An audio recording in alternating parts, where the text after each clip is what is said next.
Hello, welcome back to RetroBreak and welcome to Retro Game Pickups episode 43. I've got some really cool stuff to get through in this episode, so let's get straight into it by taking a look at two very interesting games I've got here, which are part of my Quintet game collection. If you haven't heard of Quintet before, they're one of my all-time favourite developers. They made games like ActRaiser, Soul Blazer, Illusion of Time, Terranigma, and many more that people might not have heard of before. So I've picked these two up here. They are Planet Laika for the PS1 and Solo Crisis for the Sega Saturn. Both of them very different games. Planet Laika is a very weird Japanese RPG. Unfortunately, there's no English translation out there, but I will definitely give it a go at some point and try and see if I can figure out what to do in it. And the other game here, Solo Crisis, this one is kind of like a 3D version of ActRaiser. Once again though, unfortunately, there's no English translation out there. But they are two games that I've wanted for a long time, so I'm very happy to get both of these. I actually just picked them up off eBay. I didn't find them at an event or anything, so I don't really have an interesting story about how I got them, but I'm very happy to have them. And I've only got a few more games left to finish off my Quintet game series, and then hopefully I'll be doing a video about them in the future as well. So look forward to that. Now, some other really interesting stuff. This one here, another thing I got off eBay, so not very exciting, but the actual game itself is quite exciting. It may not look like much. It is called Space Invasion and Karate Joe, but this means quite a lot to me. If you've been watching my channel for a while, I'm sure you've heard of the Game Boy Advance magazine Action GBX, and they actually used to advertise these fake Game Boy Color game cartridges in the magazines because they were actually owned by Daytel, and Daytel made these games. So I'm really happy to finally get one of these. I'd love to get all of them, but if you want them in the box, they're just crazy expensive. So I just had to go for cart only just because I was really curious and I've always wanted to pick one up. If you're interested, put a comment in the description and I might make a full video about these in the future because they are really interesting and I think it's something that not a lot of people know about either. So let me know down below if you already knew about this or if you want to know any more about it, and I'll definitely do a video just about these Daytel Game Boy Color games in the future. Now, if that wasn't interesting and weird enough, here's something really cool. I have to thank Game Telford for letting me know about this. This is Plok. If you don't know the game Plok, I did a video about it many years ago on my channel. It's a really cool platformer for the SNES, but this here isn't the game, it's actually the soundtrack on cassette tape. I don't actually have a tape player to listen to it, in this house at least, so it's staying sealed for now, but one day I will get a tape player or I'll go back to my parents' house and find my old Talkboy, because that's what I used to listen to all my tapes on, and definitely give this a listen. It's really unique to get a game soundtrack on a cassette tape in 2019, just insane, so I really couldn't pass up the chance to get this when I saw it online. I'll put a link in the description to the place where I got it from. I don't really know if they're actually available to buy anymore, but it was definitely something really interesting, and you might want to keep an eye out for more of them in the future. Now this game here, this one I backed on Kickstarter a long time ago. This is called Micro Mages, and it's actually a brand new NES game. There it is. Unfortunately, my NES doesn't seem to like it, even though it's supposedly region free, so I haven't been able to actually play the game, but I will go on their Kickstarter and find some gameplay for it so you can see what it's supposed to be like, and I'm going to try a few things that people have told me to do to my NES to try and get it to play the game properly, so fingers crossed I actually managed to play it. If I did manage to, I'll put some gameplay over the top of this, but if not, I'll do a close-up of the box and the really nice colour instruction manual it came with as well. So I'm very happy to have this, and hopefully one day I'll get the chance to be able to play it as well. Really cool that people are still making NES games in 2019, and there's actually another NES game that's on Kickstarter right now that's available to back. I haven't really looked into it too much, but I'll put a link down below so you can go and check it out if you want. So that was Micro Mages, and it also came with this drawstring bag as well, which I didn't even remember that I was getting, so that's really cool to have. And some fridge magnets as well, which are on the fridge in the other room, so I will try and remember and get a video or a picture of them. So there you go, Micro Mages, that's a really cool thing to have. Now, these next 3 games here, plus one other game, so 4, I don't know why I just didn't say 4. These next 4 games here, I actually did a video of me going to buy these, about a month ago now. It was actually payday last month, and I've been holding on to the video because I didn't really know whether I wanted to release it or not, but I figure as I'm talking about the games, I may as well show the video. It's kind of different. It was just a little thing that I was kind of experimenting with, so enjoy. Today is payday, so I thought I'll go and have a look in Ket and see if I can find any cool retro games to pick up. So let's go and see what we can find, and then join me afterwards and I'll show you what I got while I was there. Thanks for watching.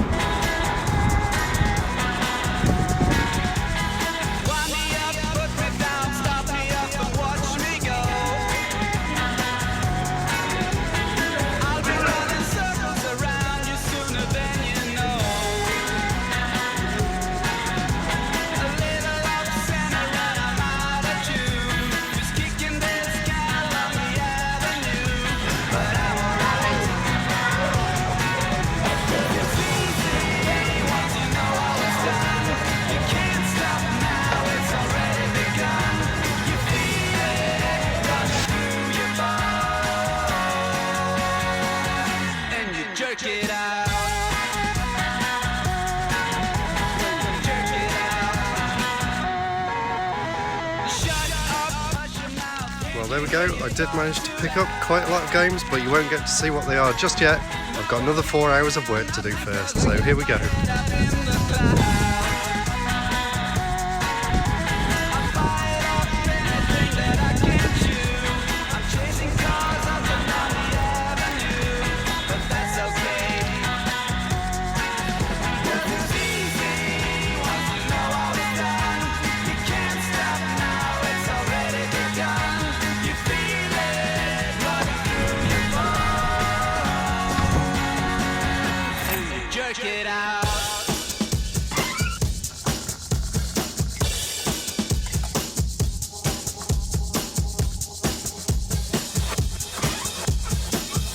So I hope you enjoyed that. I didn't really know whether I was going to upload it as its own video or not, like I said. So it was something a little bit different. If you'd like to see more of those sort of lifestyle game pickup kind of vlog style videos, let me know in the future and I can try and do some more of them. But I generally just like to capture some footage of where I am and then play it over the top. But if you like that kind of thing, let me know in the description.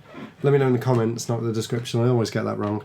Anyway, the games I picked up while I was there, I got 3 games for the Neo Geo Pocket. They are Dark Arms, which seems like a really cool action RPG style game where you're kind of fighting off demons and monsters and ghosts and that sort of thing and absorbing their powers.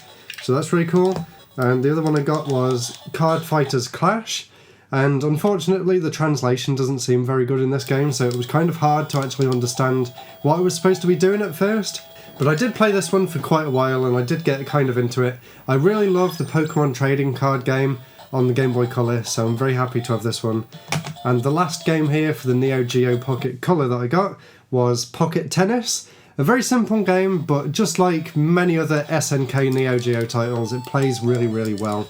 So I'm very happy to have all 3 of them for my Neo Geo Pocket Color. And the main game that I was excited to pick up from there, not one that you see very often, it was Resident Evil 2 on the N64, complete in box as well. It even came with the instructions. They may not be in perfect condition, but Resident Evil 2 on the N64 really isn't a game that you see very often. So I was really excited to find that, and I know my girlfriend's very excited about playing it because it's the only version of the original Resident Evil 2 that you can actually play with analog controls instead of tank controls. So she can actually enjoy that one rather than walking backwards into a wall and just letting me play the whole game. So I really hope we get around to playing that fairly soon. I'm definitely looking forward to it. And that's it for retro games. I do have a few more modern games and some other stuff that I'd like to show off. So first of all, here's 3 games for the Switch.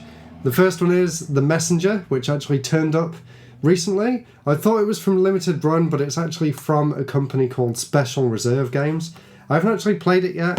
I haven't even taken it out of here yet. But the box is cool, and it also comes with some stickers in there as well, if you can see them.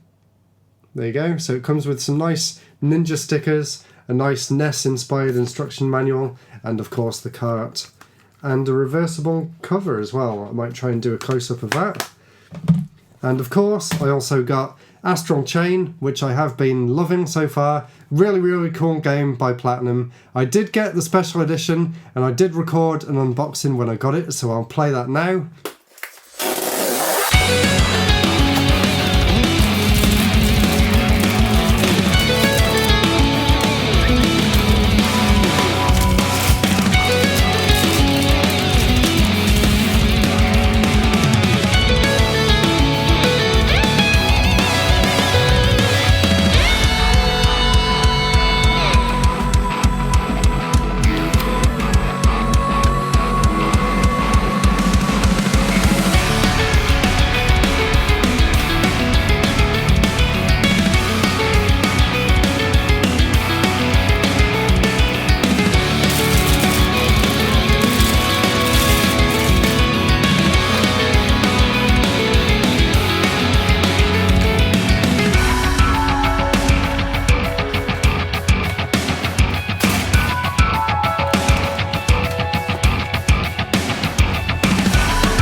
So there you go, there was the quick unboxing of the special edition of Astral Chain. I know it's been out for a while, that was another video that I didn't actually release at the time. I just put it on Twitter and Instagram in the end. And the other game for the Switch that I picked up recently is Spyro Reignited Trilogy, which I'm very impressed with on the Switch. I did have it on the PS4 before and I 100% completed Spyro 1, but I've always been waiting for the Switch version, so I traded the PS4 one in and got this, and I've been playing through Spyro 2 now, and it holds up really well, and it plays great in portable mode, and in the TV mode, of course, there's a big resolution drop compared to the 4K that the PS4 was, but for what it's worth, playing it on the Switch, having the option to make it portable or not, it does hold up really well, and it doesn't look a million miles away from the PS4 version either, and the frame rate is quite solid.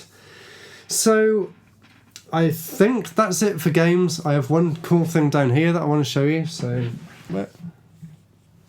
I haven't finished putting them all in this yet, but I picked this up the other day from Lidl in town, and basically I'm going to be using it to store all of my DS games in alphabetical order. So you can see, if I pull that one out, you can see I've kind of started putting some games in. I'm going to alphabetize them all. I've got some stickers down there on the floor, and then this is going to be on the shelf, and I just think it's a much easier way to access all my DS games rather than having to reach into the boxes on the top of the shelf up there. So I'm very excited to sit down for a few hours and go through all my DS games and put them in this. I just wanted to bring up this film before I wrap this video up. This is Alita Battle Angel. I picked it up completely at random from Tesco before we went on holiday, and I really enjoyed it, and I do hope that they bring out a sequel in the future because I feel like it ended kind of suddenly. But I would definitely recommend it. I really enjoyed the film, and I enjoyed the special features as well. So thank you so much for watching. This was episode 40-something of Retro Game Pickups. I really hope you enjoyed it. Stay tuned because I've got loads more exciting videos coming soon. Let me know in the comments what your favourite pickup was from this episode. Let me know if you've picked any games up recently, and I'll see you next time for another episode. Goodbye!